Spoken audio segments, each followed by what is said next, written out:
Pues voy a empezar yo y después iremos dando palabras, dejando para el final al autor Marino, que nos responderá a lo que le hayamos preguntado o a las reflexiones que nos haya suscitado. A ver, Marino es un muy amigo del colegio, ha estado aquí y es psicólogo muy renombrado y uno de los escritores de psicología más brillantes que tenemos en España. Y es por eso que yo me he reservado el papelito, como puedo hablar primero, de hablar como lector de Marino. He leído, creo que su obra es larguísima, no la he leído toda, pero he leído muchos libros y querría resaltar algunas cosas. En primer lugar, su estilo provocador. Marino es un autor que hace pensar, que eso es lo bueno de un libro, que te haga pensar, porque para entender solo lo que dice, pues está muy bien, pero si además te hace escribir mentalmente otro libro o un contralibro, pues aún mejor. En ese sentido, Marino va desde una argumentación muy sofisticada, hola, muy rigurosa y muy erudita, hacia conexiones con la realidad social, también muy delicada, muy finamente diseñadas. Eh, Este libro, yo voy a hablar poco del libro, dejamos el comentario del libro para los otros participantes de la mesa. Solamente quería decir una cosa, que es justamente va al hilo de la provocación. A mí este libro me ha provocado una alerta, porque este libro tiene una cualidad de vacuna un poco distópica, cordialmente distópica, que nos hace reflexionar a la sociedad, en qué sociedad nos estamos convirtiendo y qué hacemos para que sea así o no. Y también desde el punto de vista institucional, sobre qué nos puede pasar a los psicólogos si jugamos demasiado a los médicos.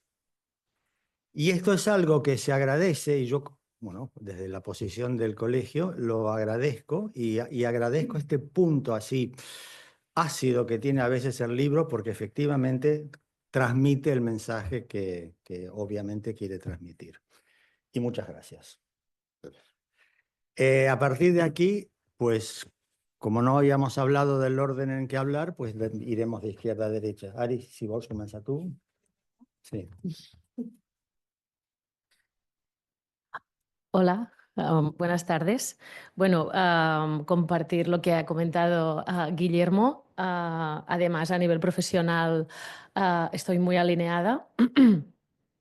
Ah, Sobre todo porque ha puesto en relieve, para mí, lo más importante es que el contexto social, cultural, en el que vivimos tiene un impacto directo en la salud y en el bienestar de las personas y por tanto no podemos desligarlo de los malestares, ¿no? Y otra cosa muy interesante, que es como cuando has hablado de los jóvenes, ¿no? Sí que es verdad que hay un contexto del ámbito digital que tiene un impacto, pero también es verdad que nos tendríamos que preguntar, ¿no? En este proceso de identidades, ¿no? Que están en construcción, si realmente tienen esa libertad de poder ser quien son o realmente el contexto social, cultural y estos malestares van diseñando y performando un poco lo que tiene que ser el adulto, ¿no? O sea, que esta quizá falsa libertad que vendemos pasa porque sí que puedes explorar, pero sí que necesitas unas estrategias y unos mecanismos que si no están bien reconocidos y situados, después el contexto, cuando llegas en el mundo adulto, es cuando realmente tienes este impacto de cómo gestiono, cómo acepto, cómo identifico lo que me está pasando, ¿no? Y en este sentido, pienso que conocer todo el sistema capitalista y neoliberal, ¿no? En cierta forma, pienso que es importante tenerlo en cuenta cuando estamos acompañando, que también has puesto en jaque la palabra acompañar, ¿no? Pero sí que es verdad que es importante tener en cuenta cómo estos mecanismos de la sociedad van interfiriendo, porque al final estamos como, ¿no? Como en un círculo de que estamos haciendo patológico algo que el sistema te está imponiendo, ¿no? Y estamos en un bucle ¿no? Que no sabemos salir de aquí. Y pienso que los psicólogos y las psicólogas en este sentido tenemos como la responsabilidad profesional para intervenir en esto. Y lo último, que no me quiero alargar, también es verdad que esta perspectiva comunitaria, en el sentido de que los malestares dejen de ser individuales y los colectivicemos, pienso que es importante, porque al final, por mucho diagnóstico y por mucha intervención psicológica que tengamos, si no tenemos una comunidad, un entorno familiar que nos acompañe y que nos... sobre todo en el sentido de que si no, nos estamos totalmente solos, ¿no? Y esto también es una cosa que comentaste en el libro, ¿no? El tema de la soledad.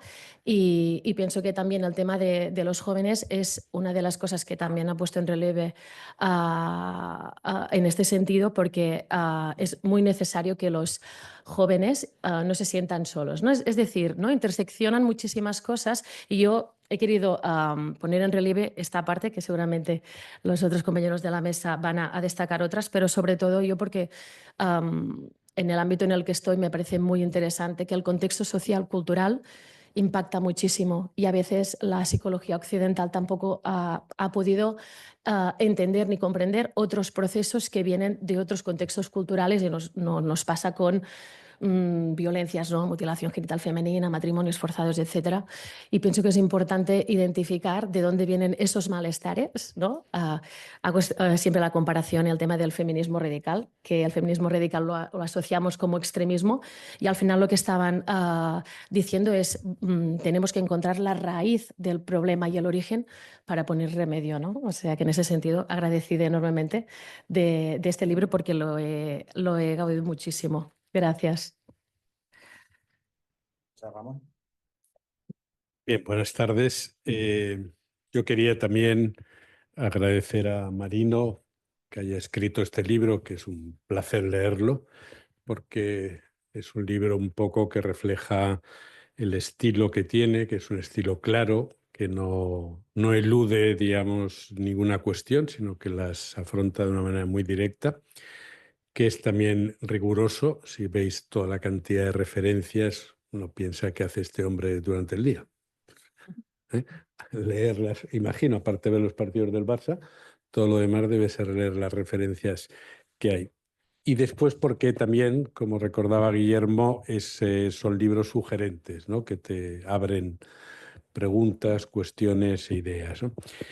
Bueno, yo quería plantearle unas preguntas y antes hacer 3 o 4 reflexiones breves sobre aspectos, algunos aspectos, porque hay muchos en el libro, ¿no?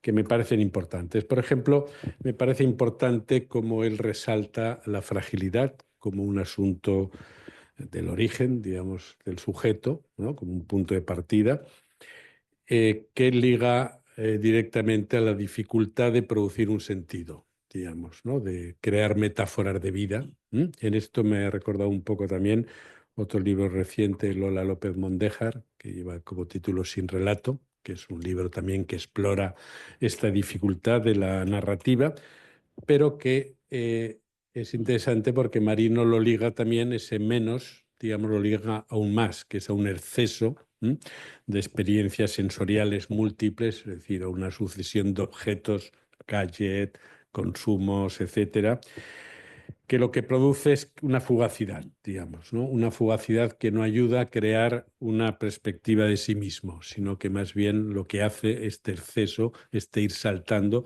esta metonimia incesante en la cual nos movemos, crea más bien, refuerza una imagen clonada, un poco especular, digamos, un reforzamiento yoico, ¿no? Más que... Un segundo aspecto que ahora resaltaba Ariadna y que me parece importante también en el libro es hablar un poco del factor cultural, el factor C, que se refería a Lacan, ¿no? El factor cultural, que es también interesante, que aparece como una nueva colonización en el saber clínico, ¿no?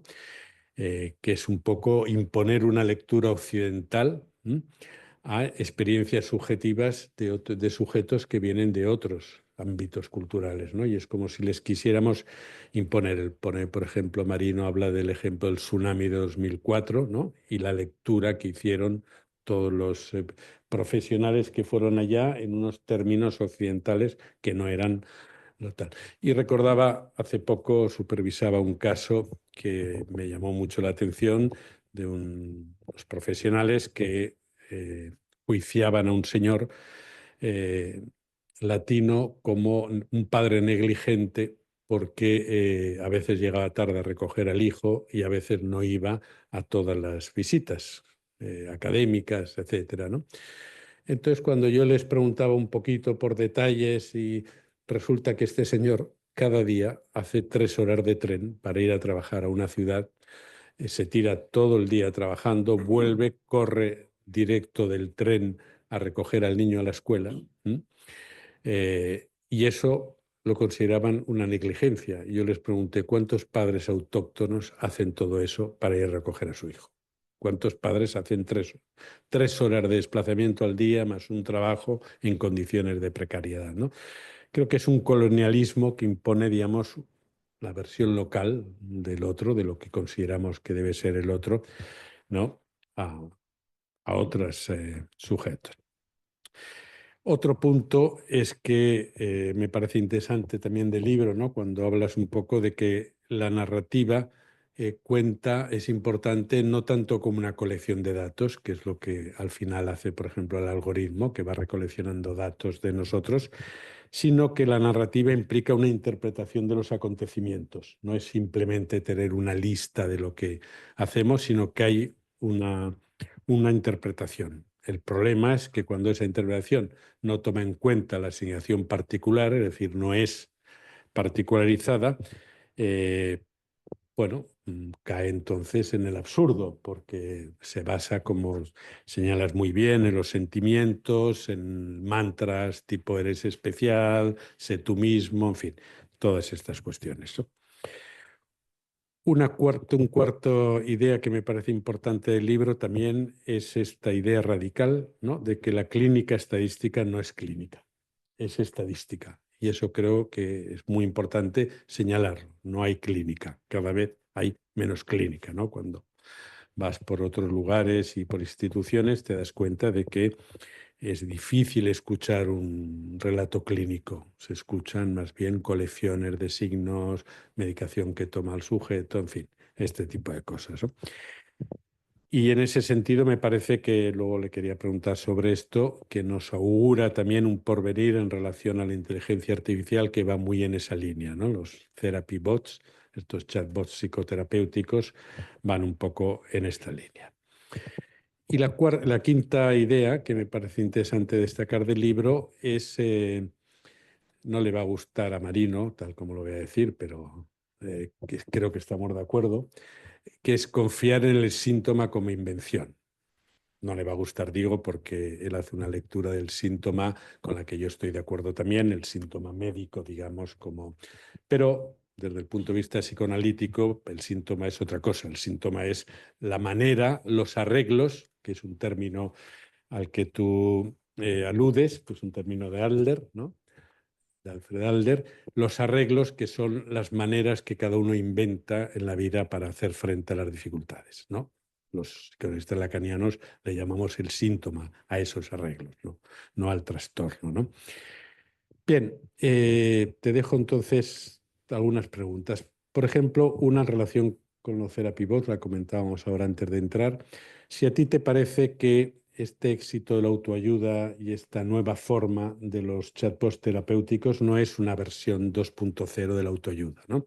Los chatbots terapéuticos, sabéis que son procedimientos de inteligencia artificial cada vez más utilizados. Hay muchas multinacionales que los compran para sus empleados, para que los empleados puedan tener una asistencia psicológica permanente. Si no es otra forma, ¿no? Muy vinculada a la empatía, etcétera. Esa es una pregunta. La otra pregunta es, ¿qué crees que puede ofrecer hoy la psicología clínica frente a estos malestares si no estamos todavía con formatos muy antiguos, ¿no? Con encuadres de despacho, con situaciones que, bueno, que no logran presentarse como interlocutores válidos para muchas personas, ¿no? Y luego la última cuestión es, tú que has estado tanto tiempo en la academia y que conoces muy bien lo que es la formación, sí, ¿cómo te parece que contribuye hoy la academia a la formación, sí, de las nuevas generaciones, ¿no? Si no hay algo, si podemos transmitir todo un legado de la tradición que es importante, o todo eso se va perdiendo por este predominio de ese modelo estadístico y biomédico. Eva, cuando quieras. Vale. No sabía si ibas a contestar las preguntas. No, después hablamos entre nosotros. Perfecto. Bueno, primero de todo, muchas gracias por invitarme. Yo soy un poco la intrusa, porque no soy psicóloga ni, bueno, soy periodista y escritora, pero hay un... Y de hecho voy a tener que hablar de mis libros para explicar un poco por qué este libro es importante, ¿no? Yo tengo 4 ensayos sobre crianzas contemporáneas. El primero se llama Hiperpaternidad, del modelo mueble al modelo altar, donde explico este cambio en la crianza en la que el niño se le trataba como un mueble, que es un poco lo que decía mi abuela, ¿no? Cuando los nietos éramos un poco pesados, les decía a mis padres, tratarlos como si fuesen un mopla, ¿no? Como si fueran una mesa o una silla durante un rato, ¿no? Entonces ahora hemos pasado a este modelo altar.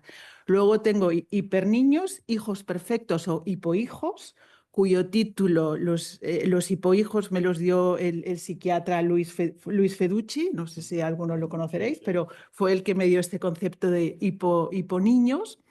Y luego tengo uno sobre ansiedad, claro, porque esta crianza lleva la ansiedad. Y el último, que es por el que estoy aquí, que Mariano me cita, que me siento un poco abrumada de estar citada aquí, que es Madres Mamíferas, donde analizo la llamada crianza con apego, que es la nueva hipermaternidad en este caso. Es una hipermaternidad como un pino. Como la copa de un pino. ¿Qué pasa? Que yo soy periodista, no tengo formación académica y claro, cuando yo escribo estos libros a veces digo, ostras, a lo mejor pues no estaré yo acertada, ¿no? A lo mejor estoy aquí haciéndome un embolado importante. Y claro, cuando te lees La sociedad vulnerable tan documentada, tan argumentada, pues a mí me da muchísima seguridad como periodista y como autora, ¿no? Entonces, por eso te quería dar las gracias, no solo por citarme, sino por este libro tan completo que lo voy a guardar en mi bibliografía para futuros temas, ¿no? Y de hecho, a mí lo que me ha llamado mucho la atención es que está todo allí y también que estás muy al día. Has integrado, bueno, como dice José Ramón, los chatbox, por supuesto el móvil, o sea, está todo ahí. Y también este tema que yo veo mucho, que he visto mucho en mis artículos y en mis libros, de patologizarlo todo, ¿no? Como los padres, con esa idea tan americana de la perfección, esa idea de la perfección nos viene de Estados Unidos. Fijaros que cualquier película americana siempre hablan de la boda perfecta, de la pareja perfecta, del hijo perfecto, todo ha de ser perfecto. Y como vosotros sabéis, la búsqueda de la perfección solo te crea ansiedad, porque la perfección en el ser humano es imposible. La perfección está en un atardecer, en una flor o en la naturaleza, pero yo creo que en el ser humano no. Y entonces a mí me interesa mucho, y que quizás podemos hablar un poco de esto, que también lo tocas en el libro, de esa patologización de todo, ¿no? Incluso de la malcrianza. El niño mimado de toda la vida hoy es un niño altamente sensible, con baja tolerancia a la frustración, o una persona muy especial, pero nunca es un malcriado, que a veces es simplemente eso. Sería mucho más fácil, ¿no? Dar cuatro directrices y tirar para adelante. Como también otro tema que a mí me parece muy interesante y que luego quizás lo podemos hablar, es sobre el autismo, ahora que está tan de moda, ahora que tenemos a este loco, a Kennedy en el Departamento de Salud, vinculando de nuevo las vacunas con el autismo. Una teoría de esta obsesión de vincular el autismo a un factor externo es que tú eres tan perfecta como madre o padre que no te puede salir un hijo autista. Tiene que haber algo externo, ¿no? Entonces, muchos de estos influencers antivacunas, este aspecto viene ahí. Entonces, a mí me interesa mucho de este libro por esta aparte del tema, claro, de la ansiedad juvenil y de la infancia, el tema de patologizar emociones o situaciones pues que no son patologías. Muchas gracias. No quiero decir que el autismo no sea una patología, ¿eh? Sí, sí. Gracias. Pues Marino, todo tuyo y nosotros a medida que podamos, querramos o nos provoques, Sí. iremos diciendo algo. Pues nada, yo empiezo por agradecer este acto que amablemente el COP catalán pues ha acogido, y yo ya he estado aquí más veces y me alegra volver. Y bueno, y la editorial y luego pues los ilustres invitados pues para comentar este libro y sobre todo pues el interés del tema, ¿no? Bueno, pues agradezco infinito todo esto y me reconozco también pues en las generosas presentaciones que habéis hecho, ¿no? Destacando pues aspectos del libro, pero por mor del tiempo pues voy a decir alguna cosa más, también con ánimo de dejar tiempo para preguntas, comentarios y lo que se nos ocurra entre nosotros, ¿no? Pues, bueno, yo concebí este libro pues provocado, preocupado por un fenómeno que ciertamente nos ha de resultar paradójico, ¿no? Que es la crisis de salud mental, que por antonomasia se refiere a niños, adolescentes y jóvenes, ¿no?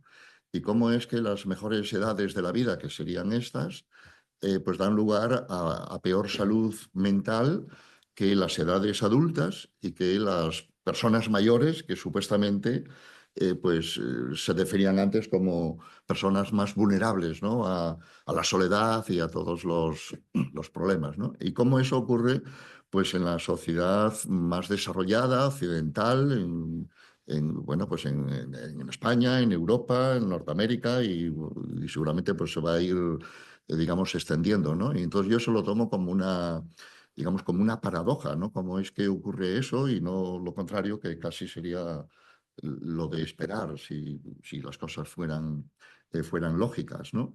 Y entonces, bueno, pues mi análisis siempre es contextual o cultural, histórico, etcétera, sin suponer pues no sé, que de pronto ocurriera una mutación genética en las nuevas generaciones, en la generación Z o algo así, o que el cambio climático pues generara desequilibrios neuroquímicos de los cuales resultarían entonces la ansiedad y la depresión, descartando obviamente eso, pues me puse a darle un poco respuesta a esa pregunta que yo mismo me hacía, ¿no? Y bueno, y parto en mi argumentación de que el ser humano, los seres humanos somos vulnerables inherentemente, ¿no? Por nuestra condición digamos, de mortales, ¿no? La vida es una tragedia que siempre termina mal con la muerte y entre medias pues hay pasos de comedia y de drama y, en fin, el cuerpo es doliente y todo, en fin, todo esto, ¿no? Los seres humanos somos existencialmente vulnerables, no haría falta pues insistir en ello. Y luego las sociedades, yo entiendo que las sociedades están organizadas para facilitar la vida de los individuos y se entiende pues en la dirección de promover digamos, el bienestar, ¿no? Y entonces esto me lleva a cómo una sociedad desarrollada como la nuestra genera más malestar que precisamente bienestar, con todos digamos, las comodidades, desarrollos, en fin, las ventajas que tenemos respecto de generaciones anteriores que no pasaron por esta crisis en la que estamos ahora, y otras sociedades llamadas tradicionales o algo así, pues que no tienen otros problemas, pero no tienen precisamente problemas de salud mental, ¿no? Eso me llevó a distinguir en que hay sociedades, digamos, protectoras y hay otras sociedades que son generadoras de vulnerabilidad, ¿no? Una sociedad protectora en relación a la vulnerabilidad existencial humana pues sería una sociedad en la que bueno, pues predominan o están vigentes estructuras comunitarias, supraindividuales, que dan contexto, generan vínculos, generan comunidad. Ariana se ha referido a la importancia de la comunidad y los contextos culturales. Esas sociedades son protectoras, donde los individuos pertenecen a contextos pues que generan problemas, pero que a su vez, digamos, dan un tejido social dentro del cual no se tienen los problemas que se dan en nuestra sociedad. No sé cómo calificarla, hay varias calificaciones de nuestra sociedad. Una sociedad pues neoliberal, del capitalismo, digamos, consumista. Ni siquiera estoy aquí haciendo un discurso contra el capitalismo, no tengo en principio nada en contra y lo que menos tengo es una alternativa. Y es más fácil, como ya dijo Zizek y muchos otros, imaginar el fin del mundo que imaginar el fin del capitalismo, ¿no? Pero eso no nos ha de privar de analizar digamos, las consecuencias, ¿no? Entonces, esta sociedad neoliberal, del capitalismo consumista, emocional, estético, experiencial en el que estamos, que por cierto empieza a tener estos aspectos pues no hace mucho tiempo, hace unos 30 años o así, a finales de la década de 1990, y desde luego pues todo lo que va del siglo XXI, que ya ha sido nombrado como el siglo de la soledad. También se ha definido como el siglo de la crisis de salud mental, y todo esto, digamos, en principio, pues es paradójico, pero ya parece que podemos ir ligándolo a cómo nuestra sociedad pues es vulnerable en vez de ser protectora, ¿no? ¿Y en qué cifro yo que esta sociedad es vulnerable en vez de lo contrario, como sería mejor, ¿no? Pues yo creo que en dos cosas fundamentales, ¿no? Por un lado, bueno, todo es más complejo que lo que puedo yo ahora desarrollar aquí y entonces me permito simplificarlo porque en el libro está documentado, ¿no? Un aspecto de esta vulnerabilidad de nuestra sociedad pues tiene que ver con la sobreprotección, como se cría a los niños, que luego van para adolescentes y luego van para adultos. Entonces hay una crianza sobreprotectora, consentida, que inintencionalmente hace a los niños más vulnerables en vez de menos, ¿no? Y aquí he de decir que yo también me afianzo en esta tesis gracias a los libros de Eva, precisamente. Empezando por los primeros que ella, digamos, que ella citó, los suyos, que yo he leído con entusiasmo y me fueron canalizando en esta línea. Y bueno, ya no digamos el último, pues que es el que cito, pero por citar yo podría citarlos todos, pero que los tengo también en mi haber, ¿no? Y demás, ¿no? Entonces es una sociedad que educa a los niños de una manera que resultan vulnerables en vez de no sé, trato siempre de evitar una palabra que no me gusta, ni siquiera el concepto de resilientes, ¿no? Que también es un concepto neoliberal y que no lo tengo yo asumido. En vez de hacer a los individuos, empezando por los niños, antifrágiles, los hace frágiles, ¿no? Fuertes, sí, fuertes, digamos, valientes, sí. Lo que te decían de pequeña, ¿no? Eso Sí. ser valiente. Sí, exactamente. Capaz preparado para abordar la vida, que siempre va a tener dificultades, ¿no? E inconvenientes, y todos los niños no están preparados, ¿no? Digamos, en esa dirección, ¿no? Y bueno, son muchas las razones que están aquí implicadas, incluyendo el consumismo, incluyendo una especie de romanticismo rusoniano, por la cual los niños se convirtieron de pronto en inocentes naturales. Se ha pasado de esa concepción de Freud en los niños pequeños perversos polimorfos, ¿no?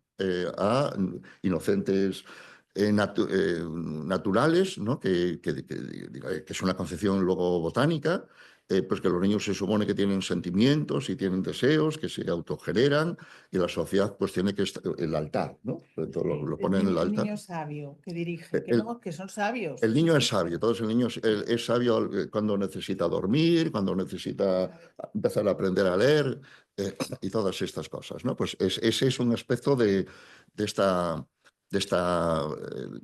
educación bien intencionada, pero muy mal fundada. Y no hay peor combinación que buenas intenciones con mal planteamiento de las cosas, ¿no? Si se preguntan a los padres por qué hacen eso, que no está fundado en ninguna evidencia científica y es contra el sentido común, pues te van a decir pues que lo que quieren es que los niños tengan autoestima y que sean felices, ¿no? Entonces aquí tendríamos que revisar precisamente la noción de autoestima y la felicidad elevada, digamos, a categoría y a objetivo y demás, ¿no? Y lo de la perfección, pues que Eva también ha destacado, ¿no?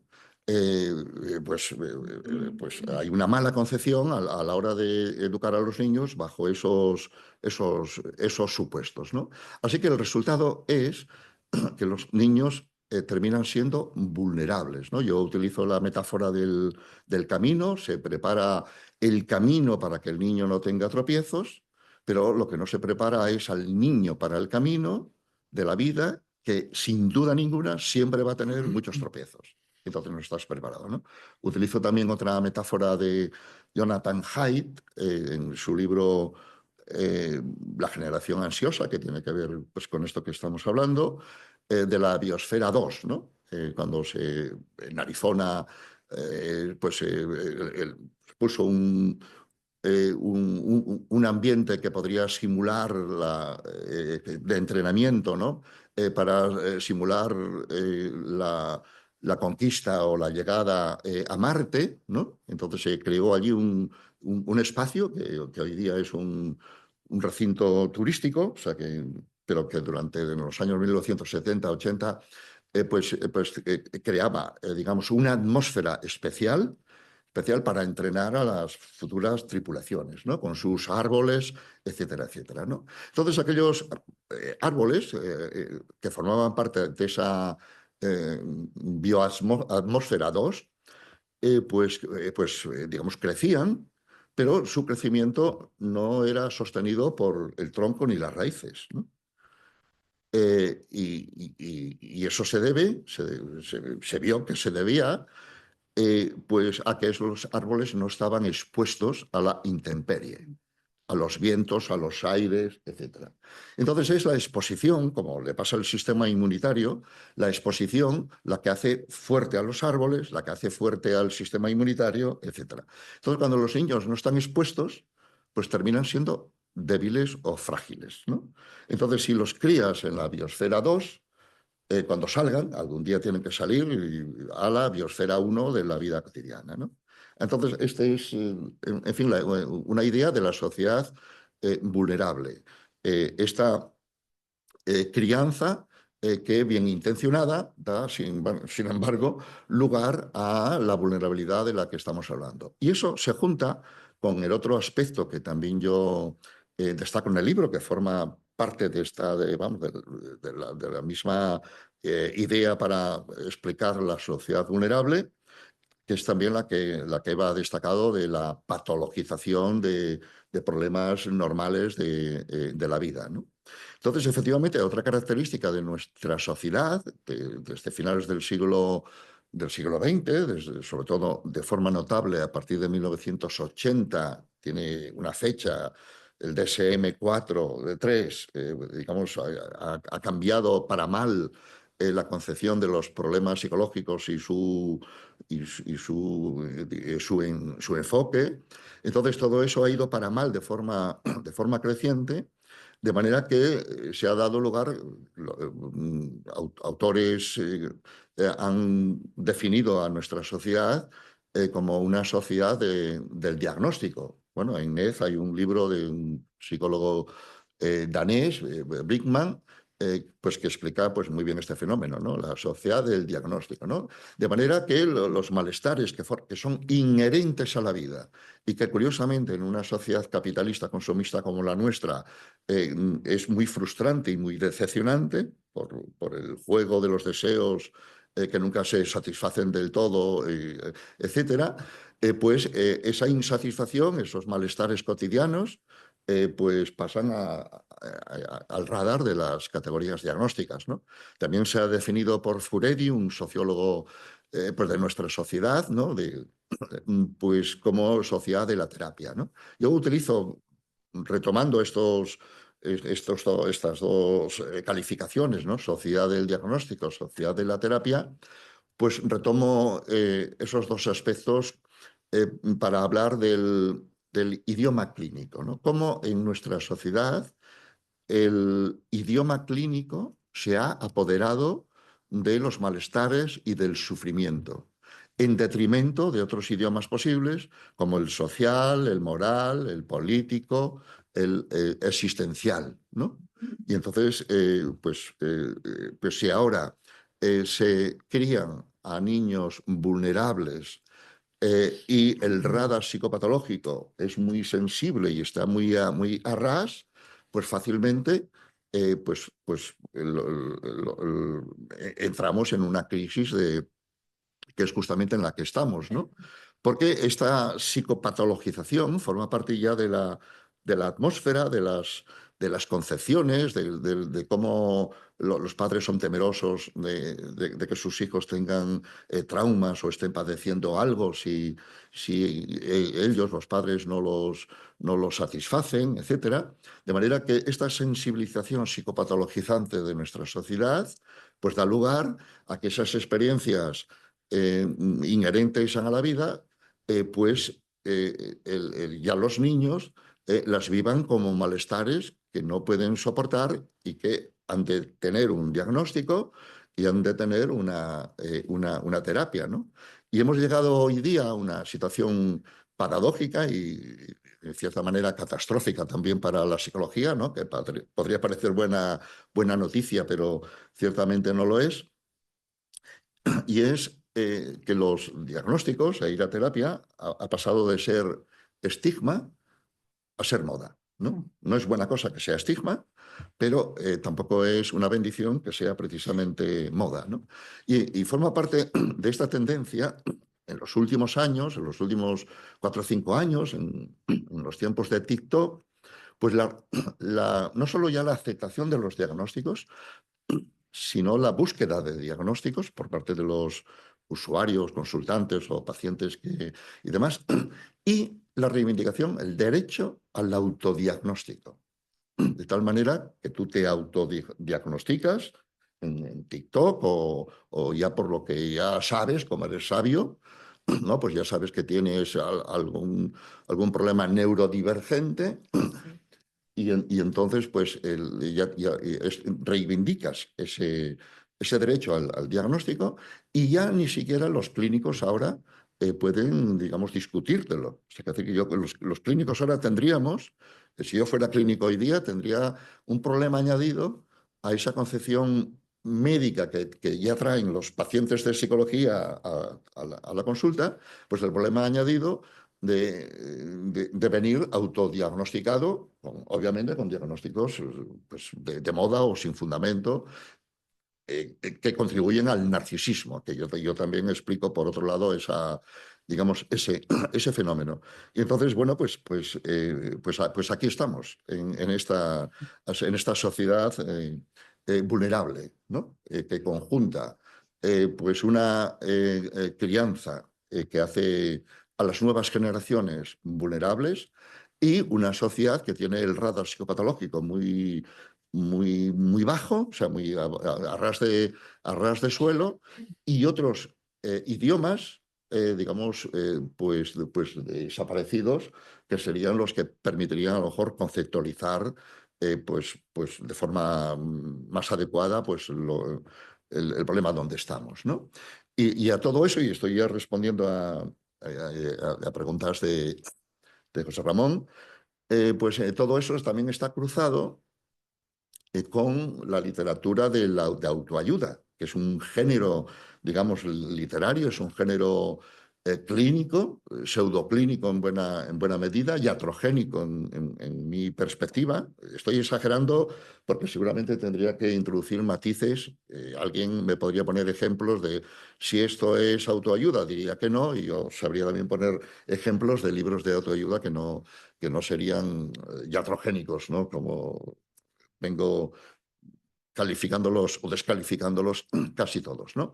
Pero todo eso, efectivamente, hay una literatura de autoayuda que está creando una cultura popular psicológica en la misma línea de, digamos, de cualquier malestar, pasarlo a, pues a categorías clínicas y ciertamente eso tiene, bueno, pues tiene muchos aspectos, entre ellos el negocio y entre ellos, en fin, los autores de libros de autoayuda pues casi se refutan a sí mismos.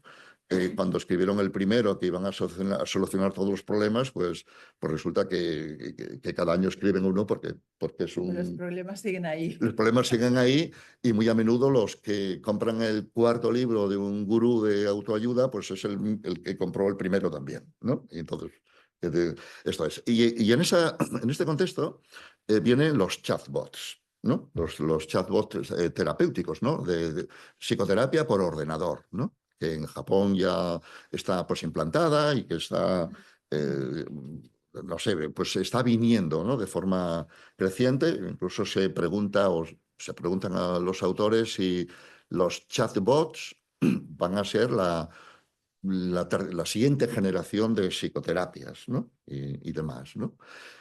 Bueno, ciertamente los chatbots dentro de una cierta utilidad que pudieran tener, no los estoy, digamos, descalificando digamos, de raíz, pero de ninguna manera pueden, digamos, sustituir la figura del psicoterapeuta y la relación cara a cara y todo esto, ¿no? Muy a menudo los chatbots se basan en programas que están contribuyendo digamos, al narcisismo. Yo creo que es el signo de los tiempos en los que estamos, ¿no? Un narcisismo ya cultural, social, ni siquiera patológico en términos de trastorno narcisista de la personalidad. Entonces los chatbots son unos que están, el propio programa, están concebidos para generar empatía, ¿no? Son máquinas de empatía, ¿no? Y como hemos comentado antes, una máquina de empatía es como decir nieve caliente, ¿no? Una máquina de empatía.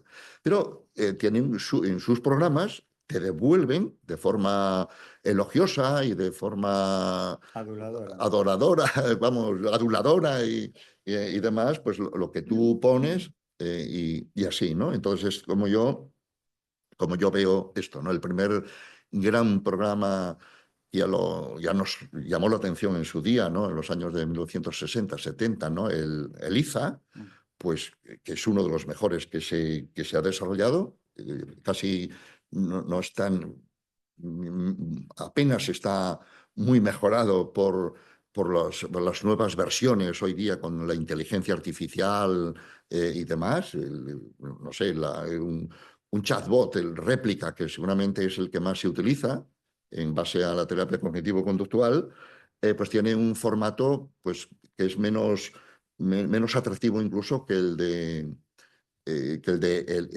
Eliza, ¿no? Parece que estuvieras interactuando con un cajero automático, ¿no? Que te va dando opciones, pero las nuevas generaciones que están educadas en ese contexto, pues digamos, se avienen a ese formato, y aquí se puede dar la paradoja de que las nuevas generaciones puedan experimentar, presentar sus problemas psicológicos de la manera que la máquina lo entiende, ¿no? O sea, que digamos que el problema digamos, se va a modular, por decirlo así, en función del servicio, de la ayuda que vas a recibir, ¿no?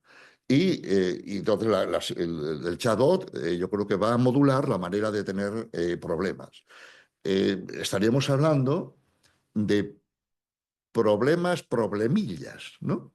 digamos, trastornos, vamos a decirlo así, serios de toda la vida, desde luego no entran, en mi opinión, para nada en el alcance de un chatbot. Un chatbot no puede tener un diálogo socrático, ¿no?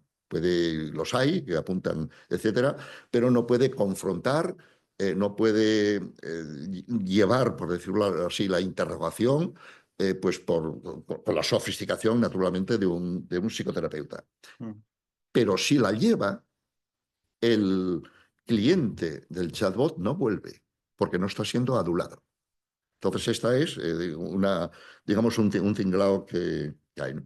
Me preguntaba José Ramón qué ofrece qué cosas nuevas podría ofrecer la psicología clínica.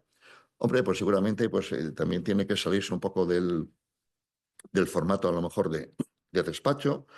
Todo lo que vaya en una dirección comunitaria, en una dirección en la que la psicología clínica sea crítica de la sociedad de la que derivan los problemas. Bueno, una tesis de libro, no cunda el pánico que estoy terminando. Una tesis de libro es replantear la naturaleza de los trastornos psicológicos, todos, ¿no? Entonces entiendo que todos los trastornos psicológicos derivan de problemas de la vida que se han, digamos, entrado en un bucle, se han enredado y los propios individuos pues ya no lo resuelven sin una ayuda y la sociedad ofrece efectivamente pues, ayudas para esas vicisitudes, ¿no? Quiere decir que los problemas psicológicos, en mi opinión, todos tienen un origen social, cultural, que forma parte de las, digamos, de nuestra sociedad.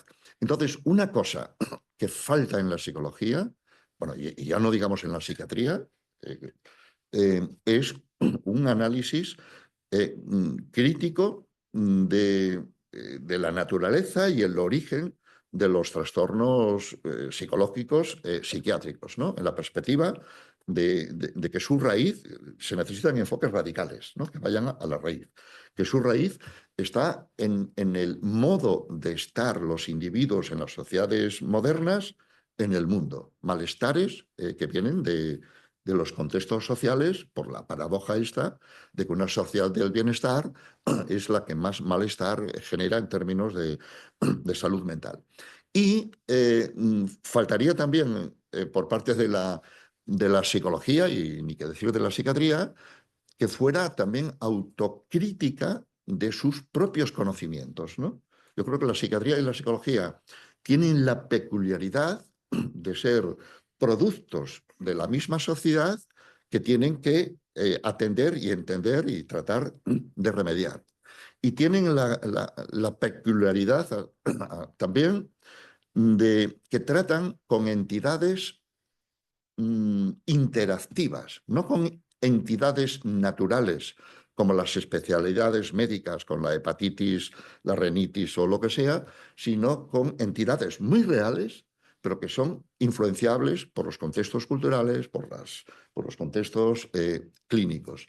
Y entonces, fácilmente, estas profesiones, la psiquiatría y la psicología, pueden estar, por decirlo así, induciendo aspectos o maneras de estar mal con las que luego se encuentran, tienen el espejismo de estar definiendo, digamos, problemas y diagnósticos que parecen confirmarse a sí mismos, pero es más bien un efecto charcotiano, como creo que también recuerdo que lo introduje en el libro. Entonces, y estos no son defectos de la psicología ni de la psiquiatría, que no tengan, por decirlo así, entidades naturales, marcadores biológicos, porque si así fueran los problemas psicológicos, no serían psicológicos, ¿no? El hecho de que sean psicológicos es precisamente que no tienen marcadores, porque si los tuvieran no serían psicológicos, sino serían otra cosa. Y entonces no es un defecto, es un desafío. Y ese desafío apenas, digamos, desde luego no forma parte del mainstream de la psicología y de la psiquiatría. Y esto entronca, y termino, pues con la formación académica, digamos, en psicología, pues que pues que es una formación, digamos, ramplona, por decirlo así, en la que se juega a los médicos, a los sistemas diagnósticos, síntomas, categorías y funcionar para problemas que son más complejos, que tienen otra naturaleza distinta de los trastornos como si fueran entidades naturales, ¿no? Y el hecho de que haya desaparecido de la formación del grado de psicología, y ya no digamos lo que estudian los psiquiatras, ¿no?, en la formación especializada, el hecho de que haya desaparecido la filosofía, la antropología y la sociología hace lamentables, hacen penosas, por decirlo así, la formación de la psicología, ¿no?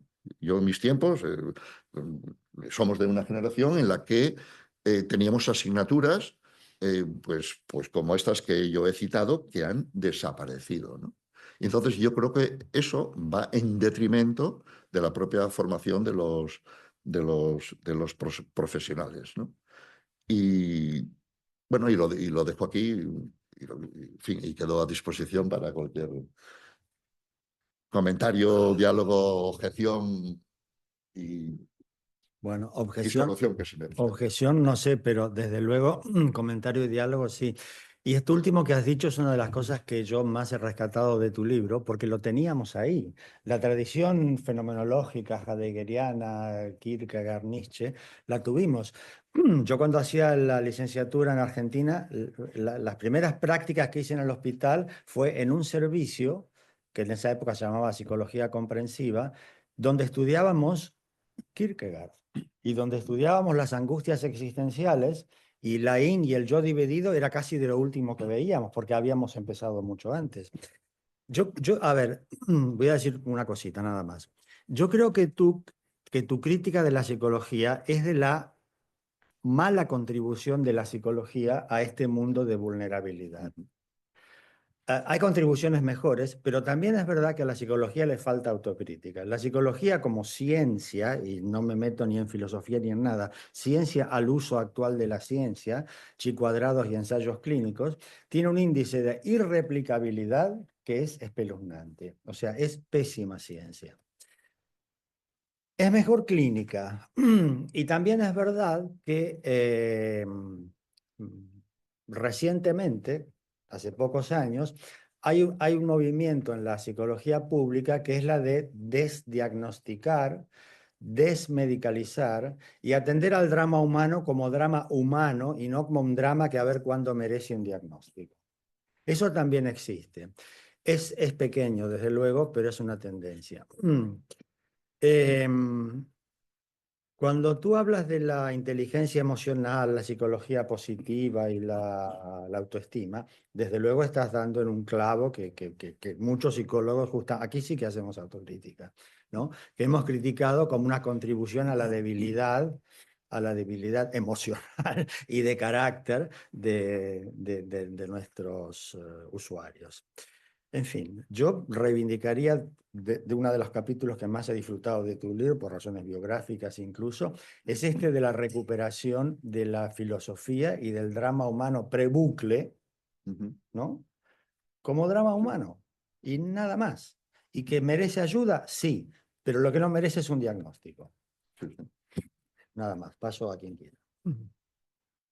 Sí, curiosamente el DSM de 1980, que se suele presentar como un progreso dentro de la clínica de la psiquiatría, en realidad es un fracaso, bueno, por las consecuencias, digamos, que vemos que en buena medida la crisis de salud mental tiene que ver con la crisis de la propia psiquiatría a resultas del DSM-3, ¿no? ¿Cómo eran las cosas antes del DSM-3, ¿no? En el DSM-1 y el DSM-2,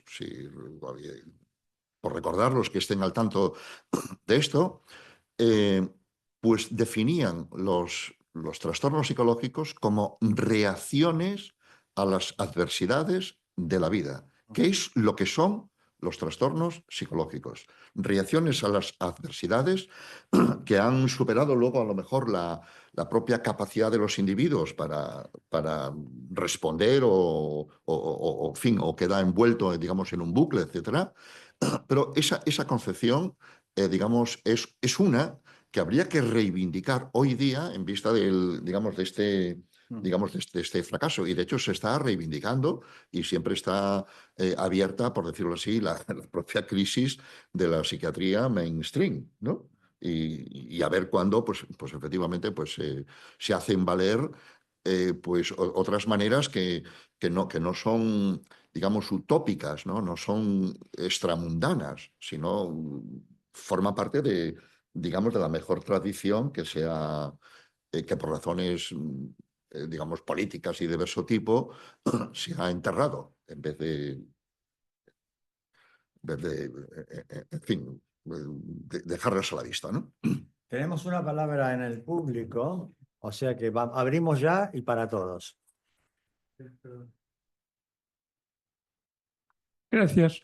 He venido para saludarte, para agradecerte el libro, pero sobre todo por una curiosidad que podríamos llamar muy malsana.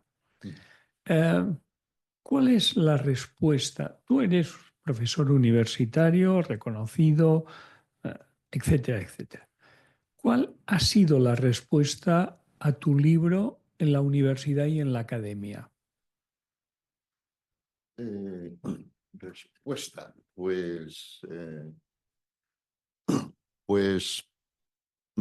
bueno, tiene de todo, ¿no?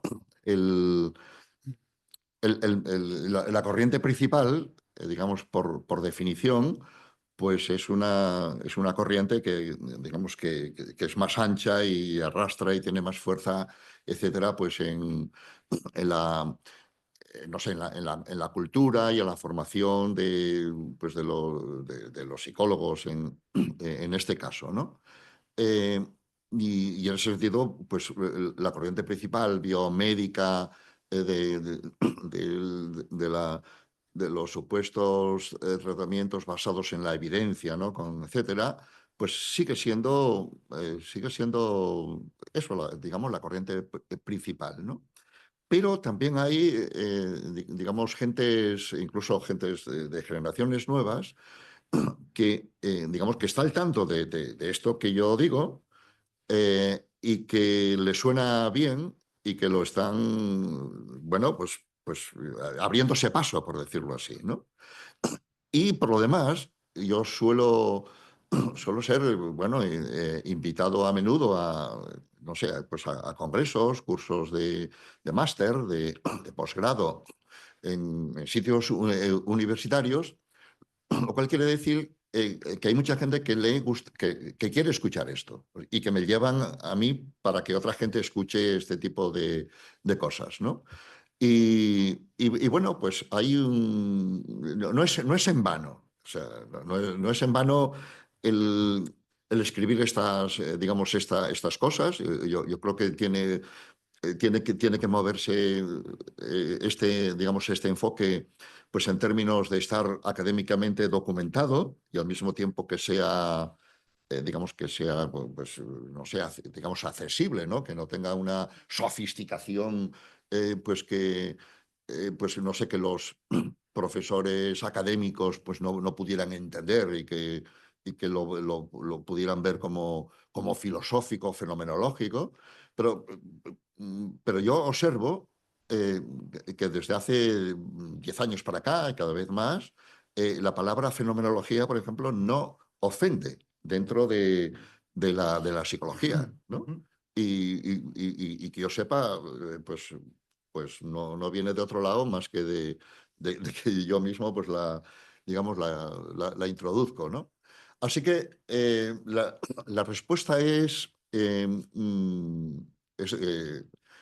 es de acogida de espacio, por decirlo así, contando con sí, nuevas generaciones que digamos que lo están incorporando, y también es digamos, de respeto, por decirlo así, ¿no? O sea, bueno, de no descalificar, digamos, las cosas que, digamos, que dice este, ¿no?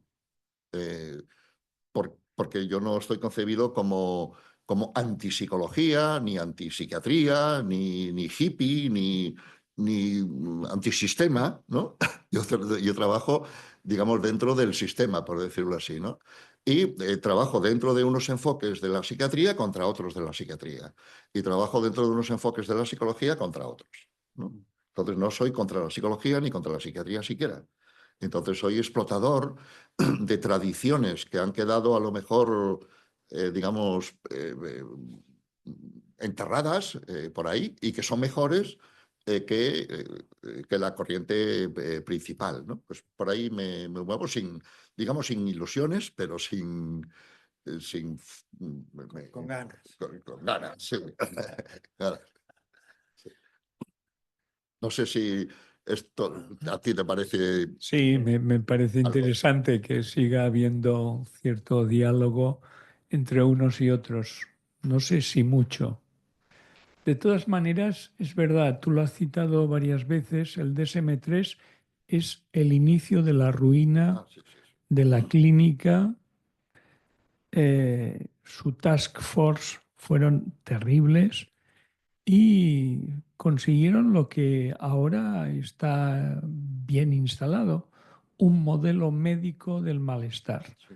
Por lo tanto, no sé si vamos a tener Sí, pero yo mucho tengo futuro. yo estratégicamente en el libro, cuando hablo de la crisis de la psiquiatría, cito a eminentes psiquiatras académicos actuales que están descontentos, que reconocen esa crisis y la ponen de relieve. Y luego, pues, también tienen sus alternativas, etcétera, ¿no? Entonces, yo creo que dentro de de la ruina, que creo yo que fue la saga del DSM, incluyendo el 5 y las revisiones del 5 y las que vengan, yo creo que se está reconociendo, digamos, que hay como dice un autor que cito, ¿no? Una crisis intelectual dentro de dentro de la psiquiatría, eh,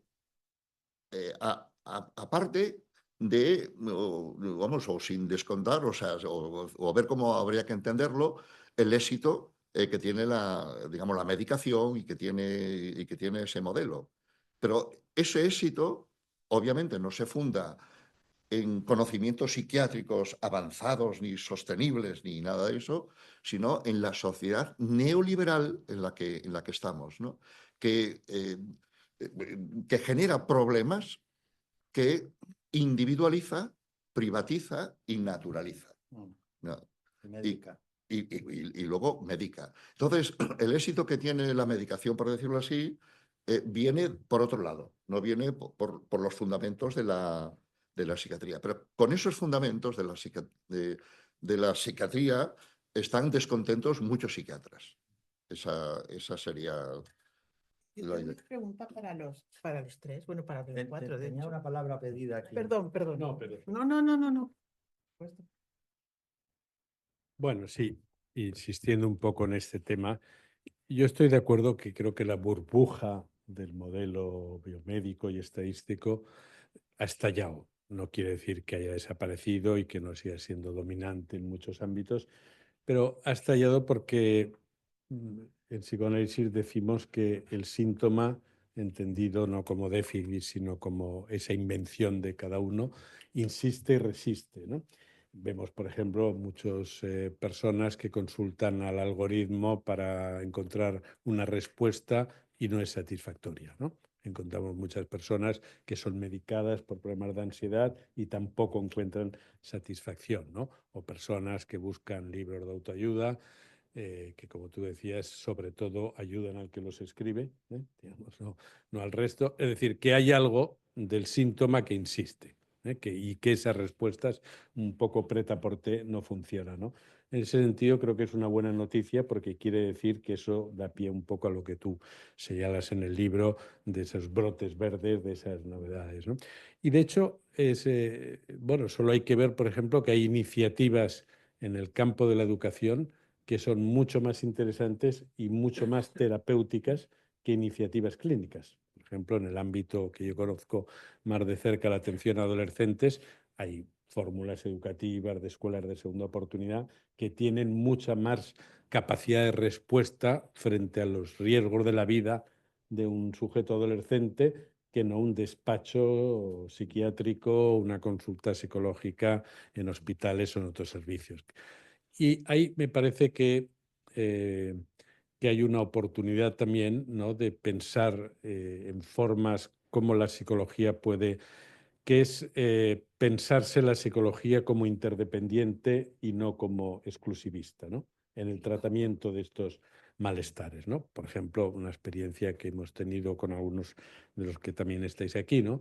Experiencias de trabajo en red, por ejemplo, ¿no?, donde el clínico forma parte de un dispositivo en el cual hay otros educadores, trabajadores sociales, profesores, docentes, ¿no? Yo ahora mismo superviso servicios de salud mental en Castilla-La Mancha y es un proyecto de desarrollo de trabajo en red en todo el territorio y entonces cada caso que discutimos te das cuenta que para los propios clínicos es una suerte poder contar con un dispositivo que les complementa y que les ayuda y que les hace ver otra versión, digamos, del caso que está, ¿no?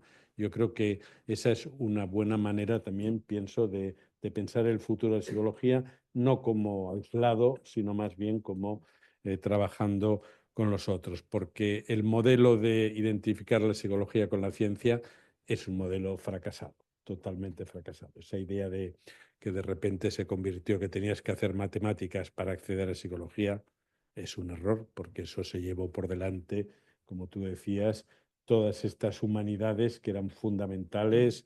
Propio Freud tiene millones de referencias a la literatura, a la filosofía, a la antropología. Eliminar todo eso del bagaje formativo de un clínico lo deja en una servidumbre de un modelo biomédico que, por otra parte, seguimos siendo siervos. Es decir, que ha sido una apuesta totalmente fallida. Que si lo que queríamos era tomar el poder, va a ser que no. Es decir, que todavía en ese sentido no lo hemos logrado. Pero bueno, eso no es lo más importante. Lo más importante es que nos hemos quedado atrapados, ¿no?, en una ilusión que no.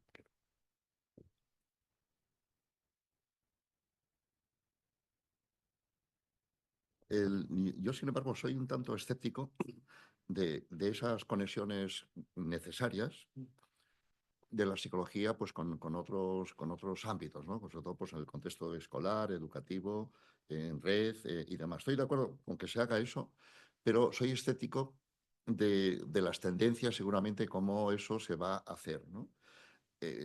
Digamos, la sociedad, la escuela y tal, ya está hiperpsicologizada, ¿no? Entonces, fácilmente la psicología va a incurrir en más de lo mismo, ¿no? Entonces, un papel que yo vería de la psicología, que parece paradójico, ¿no? Y no es contra la psicología ni ni la importancia de la colegiación de los psicólogos y demás. Al contrario, necesitamos crítica. Sí, necesitamos esa crítica. Necesitamos despsicologizar el exceso psicológico, cómo la sociedad ya funciona de suyo. Los niños en la escuela, los profesores en la escuela y demás. Entonces, yo tendría, digamos, sería escéptico a la hora de cómo llevar a cabo qué tipo de psicología, digamos, los psicólogos, digamos, aporten en ese contexto, en el contexto este de la educación emocional, ¿no? Los centros escolares ya parecen más centros de salud que centros de enseñanza, la cual implica pues, el aburrimiento, la decepción, la corrección, el suspender, el aprobar, implica muchas cosas que pueden alterar el bienestar emocional, ¿no? Entonces, si estamos preocupados por encima de todo del bienestar emocional, eso va en contra de muchas cosas educativas, incluyendo pues, el aprendizaje, ¿no? Entonces, yo me temo que la psicología que se esparza, que se expanda ahí, pueda incurrir más en lo mismo, ¿no? ¿Puedo decir una cosita? Tienes razón, pero no hay psicólogos en las escuelas, hay poquísimos. Que la escuela está psicologizada y que asociaciones de familiares o maestros y demás se han apoderado de un lenguaje psicológico que está en todos los medios, por otra parte, es verdad, pero no hay tantísimos, hay poquísimos en realidad psicólogos en las escuelas. El psicólogo educativo es una figura muy minoritaria dentro de la profesión. Y aquí en este colegio tenemos números que lo demuestran. Me parece que Eva quería decir algo, ¿no? No, el tema de las emociones, solo un inciso, que son la materia prima del hipercapitalismo, porque son infinitas y todo es emoción. O sea, ahora incluso los anuncios de los bancos usan la palabra emoción. Es súper interesante. Pero a mí me interesa saber, me acuerdo cuando escribí Niños, Adolescentes y Ansiedad, entrevisté en el Yindar, que es un centro fantástico de segunda oportunidad, a 3 chicos marroquíes que habían llegado en patera. Y yo me acuerdo que me contaba la historia y yo cada vez me angustiaba más. Y al final uno de ellos me cogió del brazo y me dijo, tranquila, no pasa nada. O sea, el chico que había cruzado en patera el estrecho, que había pasado, monísimo, y yo sufriendo, ¿no? Entonces, un poco ahí yo me planteé una pregunta que creo que es difícil de contestar, pero es si el malestar, la ansiedad es un patrimonio de los más ricos o un buen tratamiento al malestar es un patrimonio de los más ricos. No sé si es una pregunta que yo creo que me podéis contestar los 4, bueno, todo el mundo, si todos sois.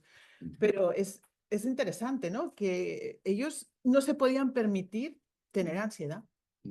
Mientras que un niño, cualquier chorrada, un niño de la zona alta de Barcelona, pierde el partido de fútbol y ya tiene que ir a terapia, ¿no? Imagino que también ahí viene una cierta frustración como terapeuta, ¿no? Encontrarte unos casos que dices, madre de Dios. Venga. Sí. Bueno, yo es que escuchando, claro, estoy en el ámbito de intervención social. Y hace mucho tiempo que yo trabajo en esta línea, ¿no? Y es verdad que al final, evidentemente con todos los ámbitos que contempla la psicología, el ámbito clínico ha sido el reconocido, ¿no? La psicología social es la parte, la hermana pequeña que no ha tenido espacio y al final estamos trabajando con personas migradas, ¿no? En ese sentido me ha resonado mucho porque yo trabajo con jóvenes y te cuentan unas historias que, ¿no? Y por eso el tema del contexto de la biografía, ¿no? Creo que en algún momento, Marino, has dicho no biológico, sino biográfico, ¿no? Y pienso que es muy importante también porque al final, en esos espacios también que José Ramón ha comentado, el tema de interdisciplinar, ¿no? Y son importantes que estén y funcionan. Pero es verdad que a veces el clínico continúa siendo el que tiene la palabra como la verdad, ¿no? Al final la psicóloga que está interviniendo en un barrio, bueno, ¿no? Y es verdad que en ese sentido yo sí que hablo desde como Ariadna, ¿no? De que la psicología de la intervención social ha estado trabajando en primera línea y que ha utilizado muchas estrategias para, en cierto modo, sí, acompañar malestares para no hacerlos patológicos. Y hemos visto que la comunidad, y el ejemplo que ha puesto José Ramón, que tú también has puesto en el libro, un tema de psicología de emergencias, al final la gente lo que necesita es que estamos aquí, vamos, ¿no? Te vamos a acompañar, pues sí, ayudar, pero sí, tú tienes un componente agente en todo esto, ¿no? Porque si no, al final dejamos la etiqueta del chico que ha venido, que tiene ansiedad, que tiene un trastorno de no sé qué, que, ¿no? Y no les damos agencia, yo creo que les quitamos agencia, ¿no? Y aparte la responsabilidad de la administración para garantizar, porque es más fácil ir al psicólogo, la psicóloga, al psiquiatra cuando tú tienes una casa donde ir que cuando no, ¿no? Y al final es verdad cómo se valora la necesidad y qué necesidades estamos también creando con este sistema. Porque hay necesidades que no las necesitamos, ¿no? Que hay un sistema que te dice, mira, para ser feliz necesitas esto, tener un buen trabajo, ¿no? ¿Y qué pasa si no encajo aquí? ¿No? Y bueno, antes no hablando con Guillermo, pues sí que yo a veces cuestiono muchísimo este tema porque la perspectiva comunitaria en el ámbito psicológico, yo que quizá soy un poco más joven, tampoco lo estudié. Tenía una asignatura en mi licenciatura en temas de psicología social y comunitaria, por tanto, tampoco, ¿no? O sea, he tenido que hacer formación de máster o otras, ¿no? Y pienso que es importante lo que has comentado, Eva, también para esa desigualdad social de la que también hablas en el libro, que es importante tenerlo en cuenta, porque estos malestares, al final, forma parte de la persona y de las comunidades. Y pienso que las comunidades y el entorno tienen mucho papel en los procesos de recuperación. Y en este sentido sí que a veces yo también me pregunto, la ansiedad, ¿no? O la depresión, ¿quién tiene permiso para tenerlo y quién no, ¿no? Y leí La política del malestar de Alicia Valdés, que habla, ¿no?, también de esto, de cómo el sistema se ha apoderado de cómo tenemos que ser, cómo tenemos que sentir, y además te obligo a sentir de una forma que si no sientes de esta forma, también te vamos ¿no?, a poner un diagnóstico. En ese sentido, quería poner un poco en defensa la psicología del ámbito de la intervención social, que pienso que hemos estado ahí en trinchera y que a veces nos cuesta que nos vean, ¿no? Sí, un poquito por alusiones y para aclarar un asunto. Es verdad que existe el riesgo de que en un trabajo interdisciplinar la psicología se convierta en el nuevo amo, ¿no? Así como la psiquiatría era, digamos, el amo tradicional, que ocupe la psicología ese lugar y que psicologice, digamos. Pero en el modelo de trabajo en red, al menos el que trabajamos hace 25 años, es justo lo contrario. O sea, de lo que se trata precisamente es de suspender cualquier juicio diagnóstico. Y entonces abordar el problema, que no es cualquier niño, evidentemente se trata de situaciones muy complejas y muy complicadas, pero se trata justamente de restituir el acto propio de cada uno. Es decir, trabajar a partir del no saber, de aquello que es un interrogante en un caso, para que cada uno, el docente, pueda sostener su acto educativo, el interventor social el suyo y el clínico el suyo, pero no desde una perspectiva jerárquica de que la psicología tenga la última palabra, al revés, de que la última palabra la va a tener siempre, evidentemente, la familia o la persona a la que atendemos, ¿no? No, digo para destacar, por supuesto que hay muchas fórmulas y muchas versiones del trabajo. Yo me refería a un modelo que hemos desarrollado en concreto que es apuesta por eso. De acuerdo. Sí, adelante.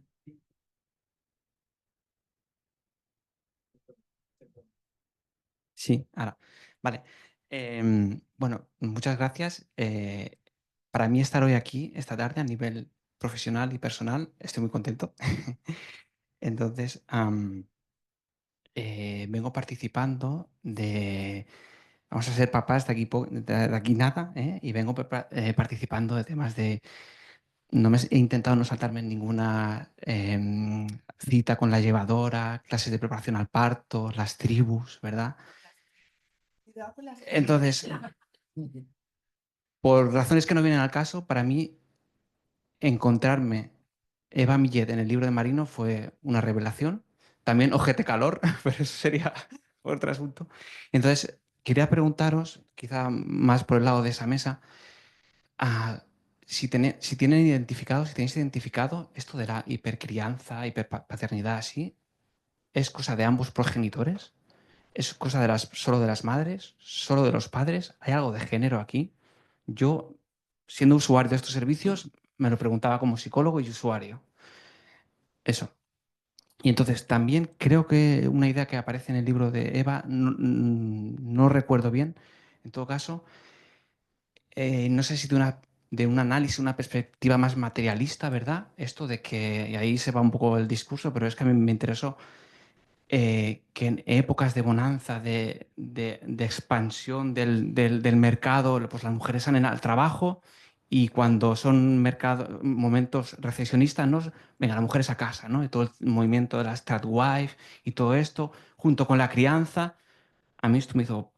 Sí, sí. Entonces, no sé si hay una pregunta concreta, pero si pueden ahí manejar eso. Bueno, es muy interesante porque ahora todo este movimiento MAGA, que tenéis que psicoanalizarlos y llevarlos a todos a terapia, por favor, abogan por el pronatalismo. Es fascinante el tema del pronatalismo.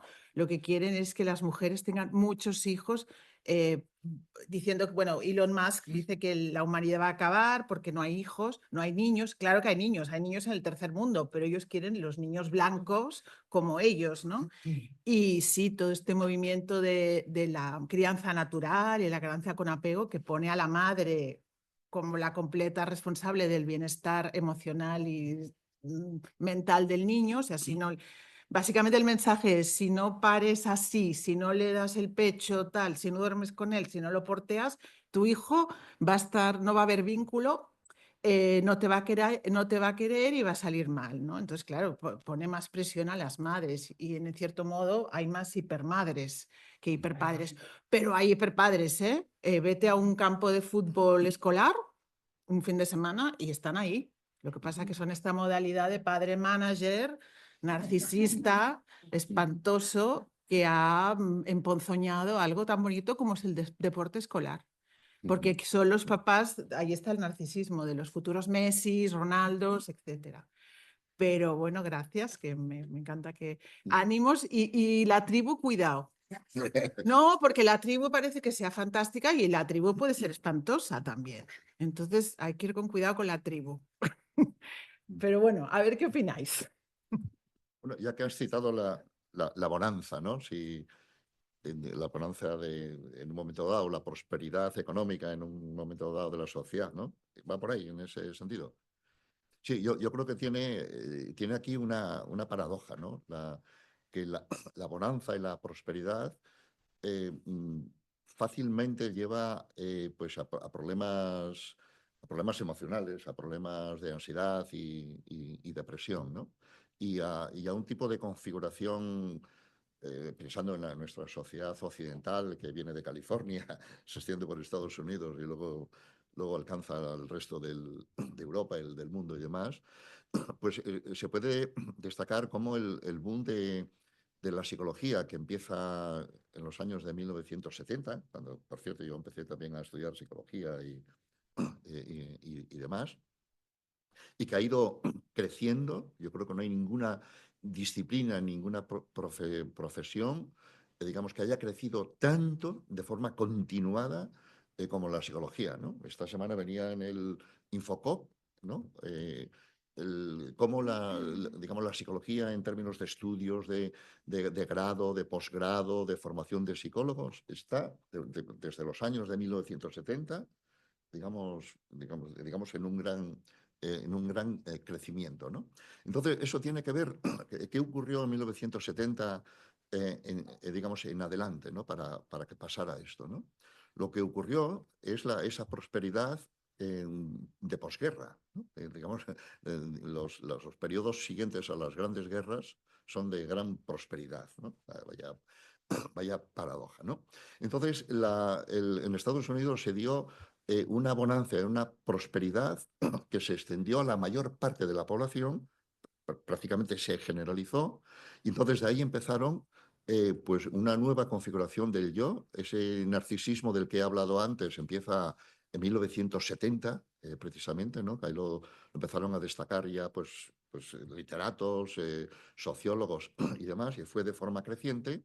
Y la importancia que tienen las emociones, ¿no? El sentimentalismo y el emocionalismo típico de nuestra sociedad empieza en la década de 1990. No tiene una fecha, pero tiene un hito, ¿no? La muerte y el entierro de Lady Di, yo creo que es un hito que marca este sentimentalismo, ¿no? Que yo no lo entiendo como un progreso y un avance de la sociedad, sino como un fenómeno que tiene, digamos, sus contextos, pero que son contextos socioeconómicos. Y estamos efectivamente pues, en un capitalismo emocional. O sea, el boom de las emociones, el capitalismo emocional experiencial. Lipovetsky, en todos sus libros, empezando por el primero que nos impresionó, a mí por lo menos, de La era del vacío, allí detecta ya ese narcisismo social que empieza digamos, en estos tiempos, de los años de 1970 y 80. Entonces, la bonanza económica, al menos en las sociedades occidentales del capitalismo, digamos, consumista en lo que estamos, va asociada a un tipo de configuración del yo y a un tipo de, digamos, de malestar, pues que, sobre todo emocional, pues que fácilmente luego es captado por los radares psicopatológicos, etc. El malestar es real, pero la cuestión es ver cómo se ha hecho real, ¿no? Y esta es, yo creo que el tinglado en el que estamos, ¿no? La paradoja, por decirlo así, de la bonanza y la prosperidad económica, ¿no? Que contrasta, pues, el ejemplo que has puesto, ¿no? Y otro tema fundamental aquí, voy súper rápido, es que el niño se convierte en un producto. Hay un mercado brutal, ¿no? Entonces el niño es pobre, es un producto, entonces está todo el día haciendo extraescolares, haciendo cosas para arriba, para abajo, tienen lo que llamo agendas de ministro, y el problema fundamental es que no juegan. El juego, que es básico, vosotros que sois profesionales, que lo sabéis, es que no tienen tiempo para el juego libre, sin supervisión adulta. Y eso es bueno, hay unos estudios americanos fabulosos de cómo incide en la ansiedad y en la depresión precoz.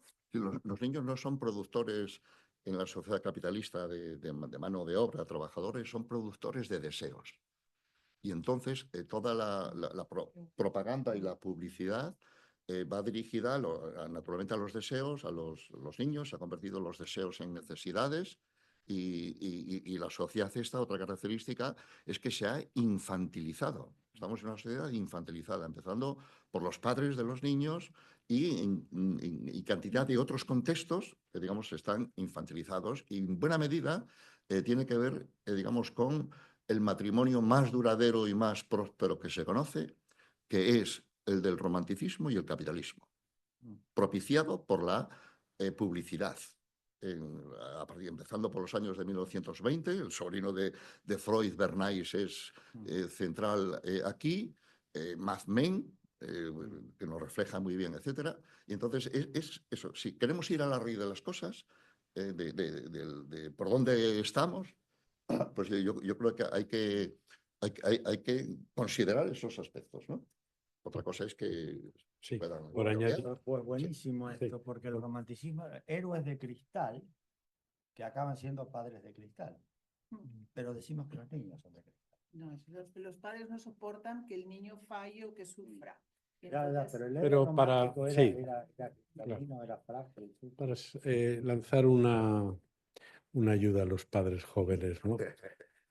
Y yo creo que los padres jóvenes lo tienen muy complicado, porque sí, no, digo para no cargar las tintas sobre, porque creo que se dan dos circunstancias problemáticas. Por un lado, unas altas expectativas sobre lo que es la crianza, que no tenían ni de lejos nuestros abuelos ni nuestros padres, de los cuales criar a un hijo era alimentarlo, darle una educación, digamos, sencilla, eso era. Ahora la expectativa es majestuosa, porque tienen que enseñarle lo digital, la sexualidad, la convivencia, en fin, un montón de cosas, ¿no? Y el problema es que hay una alta expectativa y una brújula que es muy precaria, que es la brújula del yo, no del nosotros, ¿no? Antes había un efecto. Yo, que me crié en un pueblo, cuando tú ibas por la calle y hacías alguna, tenías la vigilancia de toda la comunidad. Yo, que hacía unas cuantas, siempre acababa pagando, porque siempre había un vecino que formaba parte de nosotros, que velaba, digamos, por eso. Ahora ningún vecino va a explicarle a otro padre nada, porque se arriesga una denuncia, por ejemplo, ¿no?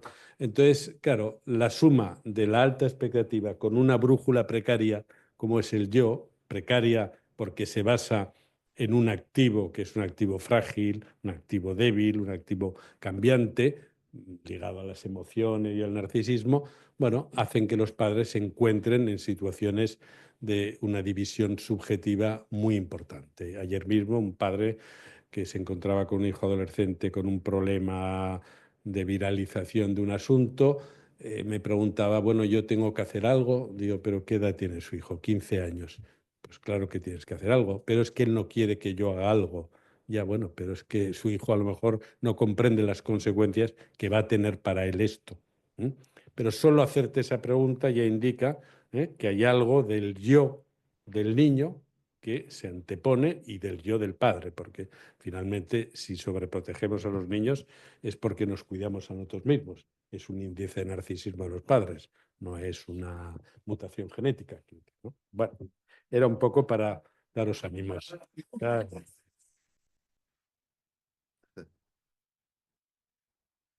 Bueno, el ánimo es, se me ha olvidado la parte final, sobreviven la mayoría. Yo soy muy fan de Winnicott, que está muy pasado de moda. El concepto de la madre lo suficientemente buena, que se puede aplicar a los padres lo suficientemente buenos. Y además él sugería que empezaras a educar a tu hijo la frustración ya desde bebé. O sea, que cuando no le des esto de la demanda todo el rato el niño enganchado al pecho, pues que igual hacerlo esperar un poquito era una manera de entrenar. Pero claro, decir esto ahora es lo más... Bueno, pero es a mí, bueno, a mí me encanta.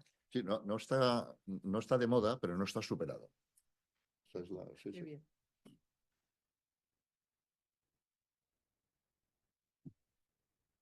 Yo quería decir algo, a ver, lo que estamos haciendo ahora y está muy bien es conoce tu adversario, conoce el mundo que quieras cambiar. Hubo un ministro de Napoleón, Talleyrand creo que era, que después que Napoleón había perdido Europa, la ganó y la perdió, convirtió esta derrota napoleónica en victoria, porque era un gran negociador. Negoció con los ingleses, con los austríacos, con los húngaros, con todos los que se le habían opuesto, y convirtió, y Francia salió del post-napoleonismo bastante mejor de lo que entró. Y él tenía una frase que decía, define lo peor que te puede pasar y comienza ahora mismo a evitarlo o a ganarle, en fin, haz algo desde hoy, ¿no? Pero desde hoy. Entonces, ¿cómo se lleva esto en psicología? Desde luego, agradeciendo las críticas muy lúcidas, cordiales, irónicas, pero sobre todo lúcidas de autores como Marino, ¿no? Y lo digo desde esta posición. ¿Y qué más? Y conociendo a tu adversario, que es lo que nos refleja este diálogo y nos presenta patentemente este libro. Entonces yo me quedé, mientras le daba vueltas a esta asociación libre, que no tenía pensado decir, pero mucho menos lo de Talleyrand, bueno, es que me acordé que a cuento de un debate profesional bastante feroz que ha habido últimamente y sigue habiendo, ahora no tan feroz, pero también con sus brotes en la profesión, y el DCM. Entonces me fui al DCM, que tiene 2 tomos así. Bueno, fui leyendo en diagonal mucha cosa y finalmente encontré algo que me llamó mucho la atención y que es, creo yo, lo más rescatable del DCM, a efectos de nuestra empresa común de hoy mismo y de esta mesa. Tiene como 30 o 40 páginas finales donde hace una lista de dramas humanos, situaciones, pero no tonterías, ¿eh? Violencia familiar, muertes, duelos, en fin, una cantidad de dramas humanos. Dice, pero estos no merecen un diagnóstico, no meritan un diagnóstico. Dice, aquí esto no hace falta diagnosticar. Se ha pasado 1000 páginas diagnosticando cosas que son las mismas en realidad, pero trasladadas a una categoría diagnóstica. Porque todo trastorno diagnosticado es un drama humano más una etiqueta. Pero si quitamos la etiqueta, pues somos psicólogos, no psicólogos jugando a médicos. Nos quedamos con el drama humano. Y dramas humanos tenemos páginas incluso en el DCM. O sea, esa es una posición para desde hoy, desde ayer en realidad, y mucha gente ya lo hace años que lo viene haciendo, ¿no?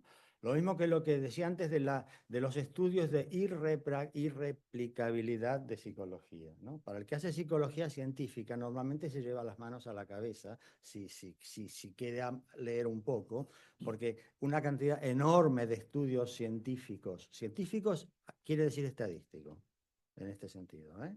No estamos hablando de casos, no.